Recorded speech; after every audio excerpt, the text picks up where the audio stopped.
Setelah mendengar kata-kata hati-hati dari Song Yu, Han Li mengangguk dan tidak mengajukan pertanyaan lebih lanjut tentang masalah itu. Untunglah keponakan bela diri Song dan Nona Mei tidak pergi. Pasti akan ada penjahat yang bersembunyi di pegunungan Miraidling. Bahkan jika aku memasuki lembah iblis jatuh, aku mungkin tidak akan kembali hidup-hidup. Nona Siling, apakah Anda masih bertekad untuk memasuki lembah itu? Tanya Han Li dengan nada santai. Sambil tersenyum, Siling dengan tenang berkata, selama kakak Han bersedia memasuki lembah, aku bersedia menanggung resikonya. Aku sepenuhnya mempercayai kakak Han, ucap Siling. Mendengar itu, Han Li menatap Siling dan kemudian berkata, karena Nona Siling telah mengatakan ini, aku tidak akan mencoba membujuk Anda sebaliknya. Tetapi sebelum kita memasuki lembah, ada beberapa hal yang harus aku jelaskan terlebih dahulu, ucap Han Li. Di sisi lain, Siling menjawab tanpa terkejut. Memang seharusnya begitu. Jika kakak Han memiliki pertanyaan, jangan ragu untuk bertanya, ucap Siling. Pertama-tama, aku perlu memastikan apakah buah penghidup roh itu benar atau tidak, ucap Han Li, dan ekspresinya menjadi serius dan kemudian kembali berkata, aku tidak ingin memasuki lembah iblis dengan harapan tinggi hanya untuk menemukan bahwa itu tidak ada. Kuharap Nona Siling dapat mengkonfirmasi hal ini untukku, ucap Han Li. Menanggapi itu, Siling sudah siap menjawab pertanyaan Han Li dan dia segera mengeluarkan selembar kertas giok hijau lalu menyerahkannya kepada Han Li. Buah penghidup roh itu nyata. Yuan Ying sekte roh hantu yang berhasil melarikan diri dari lembah iblis secara kebetulan telah membicarakan keberadaannya. Lalu mengapa lagi seorang tetua Yuan Ying sekte roh hantu berusaha sekuat tenaga untuk menghadapi bahaya lembah iblis, ucap Siling. Han Li mengambil gulungan giok itu, mencelupkan indera spiritualnya ke dalamnya, dan diam-diam melihat isinya. Sesaat kemudian, dia menarik kembali indera spiritualnya dan mengembalikan gulungan giok itu tanpa ekspresi. Han Li mengerutkan kening dan dengan ragu berkata, menurut apa yang dikatakan, buah penghidup roh memang ada. Namun, letaknya jauh di kedalaman lembah iblis dan lokasi tepatnya agak tidak jelas. Akan sulit menemukan buah penghidup roh hanya dengan informasi ini, ucap Han Li. Sesaat kemudian, Siling menjelaskan seolah takut Han Li akan mundur.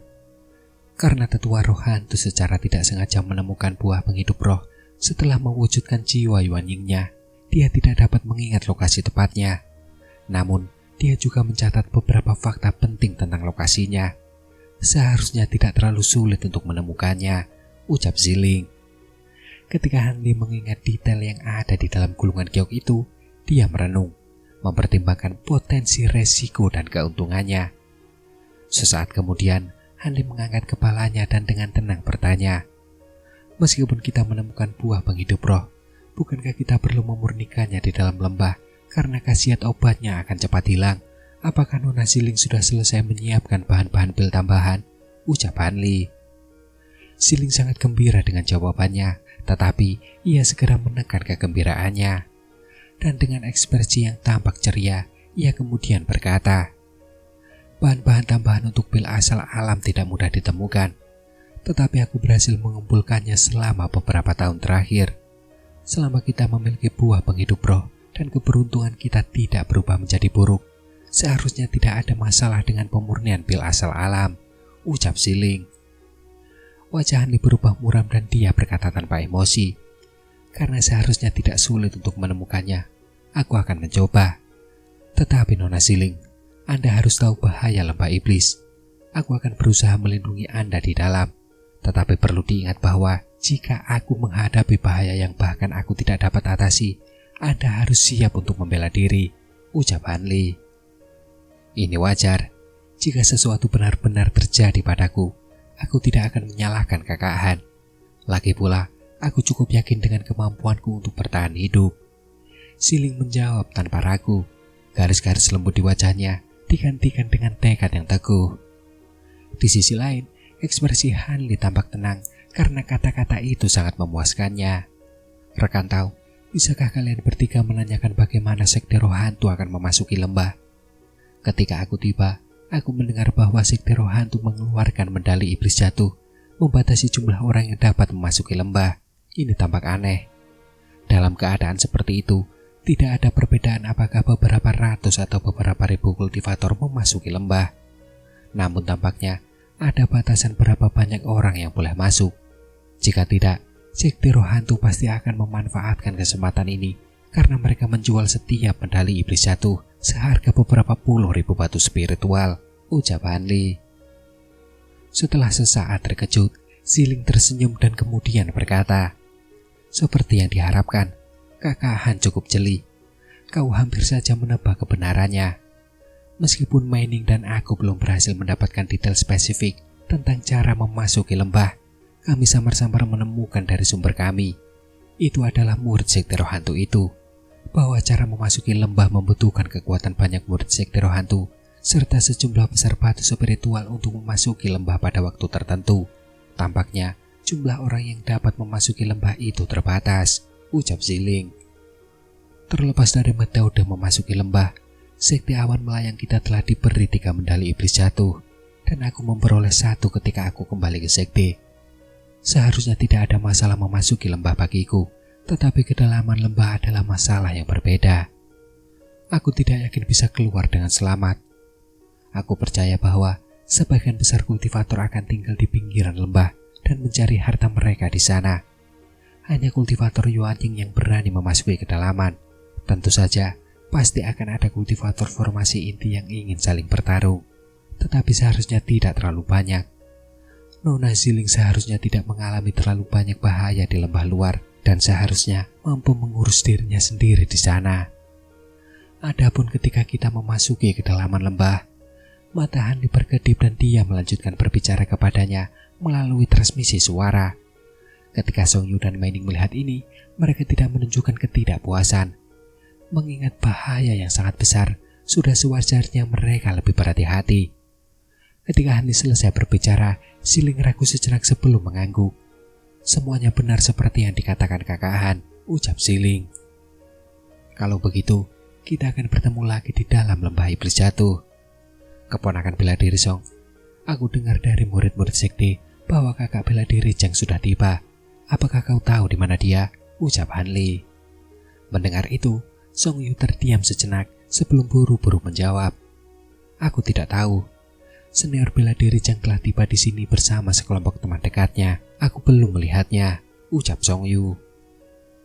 "Jadi begitukah? Sepertinya kakak senior Jang ingin memasuki lembah itu sebelum masa hidupnya berakhir," gumam Hanli seolah berbicara pada dirinya sendiri. Setelah hening sejenak, Hanli mengerutkan kening dan kemudian bertanya, "Aku juga mendengar bahwa Maulan akan memasuki lembah iblis jatuh. Benarkah? Apakah kau punya informasi tentang ini?" ucap Hanli. Seolah merasa sedikit pusing memikirkan masalah ini, Song Yu hanya bisa menjawab tanpa daya. "Kami juga mendengar desas-desus tentang ini, tetapi masalahnya belum jelas. Kami tidak tahu apakah itu benar," ucap Song Yu. Mendengar itu, Hanli mengusap dagunya dan tetap diam. Sesaat kemudian, ekspresinya sedikit berubah dan dia mengucapkan selamat tinggal kepada mereka. Akibatnya, ketiga wanita di ruangan itu saling memandang dengan cemas. "Apa yang terjadi? Mengapa Kakak Han begitu terburu-buru pergi?" Mata Ziling berkedip kebingungan saat ia berkata. Di sisi lain, Mining mengerutkan kening, tampak sedikit kecewa. "Aku tidak tahu, tapi sepertinya senior Han ada urusan lain yang harus diurus," ucap Mining. Di sisi lain, Song Yu melirik pintu ruangan dan nampak bergumam sendiri sejenak. Saat ini, Hanli sedang berjalan di jalan yang sepi dengan tenang dan teratur. Namun sebenarnya, dalam hatinya ia sedang memahami seseorang dengan keras. "Apa kau mencoba menakutiku sampai gila?" gumam Hanli. Sebuah suara tua dengan acuh tak acuh menjawab dalam pikiran Hanli. "Aku hanya berpikir gadis bernama Ziling itu sangat cantik. Menggugah beberapa pikiranmu, itu wajar saja," ucap sebuah suara tua dalam pikiran Hanli. Hanli mendengus dan dengan marah melanjutkan, "Jangan bilang kau lupa bagaimana kau mempengaruhi emosi Yuanying keduaku saat kau menggunakan seni 7 gairah padanya. Kau boleh merasakan apapun yang kau inginkan, tetapi jangan libatkan aku. Lagi pula, Yuanying keduaku terhubung dengan kesadaranku. Selain itu, penampilan Ziling saat ini bukanlah sesuatu yang istimewa. Kau belum melihat penampilan aslinya, dan selirmu di masa lalu, Ruyun, konon adalah wanita tercantik yang tak tertandingi di dunia ini. Bagaimana mungkin seorang wanita dengan penampilan seperti itu membuatmu kehilangan kendali? Kau tidak mencoba menipuku, bukan? Ucap Hanli. Awalnya aku berpikir untuk menggunakan seni tujuh gairah untuk menghadapi jiwa berimalmu. Tetapi siapa sangka seorang kultivator Yuanying awal yang remeh memiliki jiwa Yuanying kedua dan mampu menahan malapetaka. Bagaimana lagi aku bisa menemui ajalku di sini? Meskipun seni tujuh gairah tidak dapat mengendalikan kesadaran seorang kultivator, ia masih dapat mengendalikan emosi mereka. Demikian pula, ia dapat mengurangi keinginan untuk hidup dalam pertarungan dan tekad untuk membunuh. Adapun gadis itu, meskipun dia menggunakan semacam teknik rahasia untuk menyembunyikan wajah aslinya, aku mampu melihatnya dengan indera spiritualku. Ucap suara lelaki tua itu yang nampak melambat di akhir kalimat dan seolah-olah agak kesal. Sekalipun seni tujuh gairahmu lebih kuat, kau akan kesulitan menyesatkanku dari tujuanku. Meskipun aku merasakan sensasi yang sama dengan jiwa Yuanying keduaku, seni tujuh gairahmu tidak akan lebih dari sekedar penghalang kecil. Namun, aku sama sekali tidak menyangka bahwa pendiri inti sekolah seribu bambu dan pencipta teknik pengembangan agung Raja Divergensi Jiwa telah bertahan hingga sekarang dengan memasuki boneka. Seandainya bukan karena indera spiritualmu yang luar biasa kuat dan pengetahuanmu yang lengkap tentang teknik pengembangan agung, aku tidak akan mempercayainya. Tapi bagaimanapun, jika kau dengan seenaknya mengaduk emosiku lagi karena seorang kultivator wanita, jangan salahkan aku jika aku bersikap tidak sopan, ucap Hanli. Selain itu, nada suara Hanli juga nampak berubah kasar di akhir kalimatnya. Pria tua itu mendengus dan berkata dengan nada menghina, "Anak mudahan, kau harus tahu bahwa bahkan dengan bantuan kayu penyembuh jiwa, jiwaku hanya akan bertahan beberapa puluh tahun lagi sebelum lenyap. Seandainya aku tidak hampir menyelesaikan boneka terakhirku, aku pasti sudah meninggal dan berinkarnasi. Setelah menghabiskan bertahun-tahun di dalam boneka tanpa perasaan, aku merasa sudah cukup lama hidup. Dan jika kau belum pernah melihat wanita selama aku, kau juga akan merasakan hal yang sama," ucap suara pria tua itu. Tetapi ketika Hanli mendengarnya, dia mengusap hidungnya dan merasakan kepalanya sangat sakit. Wujud asli si tua eksentrik itu sebenarnya tersembunyi di dalam tabung di belakang punggungnya.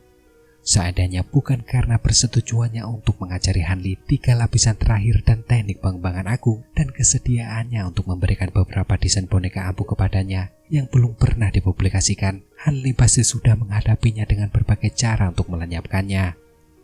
Namun, yang paling menjengkelkan adalah indera spiritual si tua eksentrik yang luar biasa kuat. Bahkan dalam kondisi saat ini, teknik pencarian jiwanya tetap tidak berpengaruh pada si tua eksentrik yang tak berdaya. Sebaliknya, si tua eksentrik hampir diberi kesempatan untuk mengendalikan jiwa Hanli, membuat Hanli takut dan tidak akan menggunakan metode seperti itu lagi. Saat berhadapan dengan Raja Divergensi Jiwa, seorang eksentrik yang telah hidup lebih dari 10.000 tahun, Hanli merasa benar-benar tidak berdaya.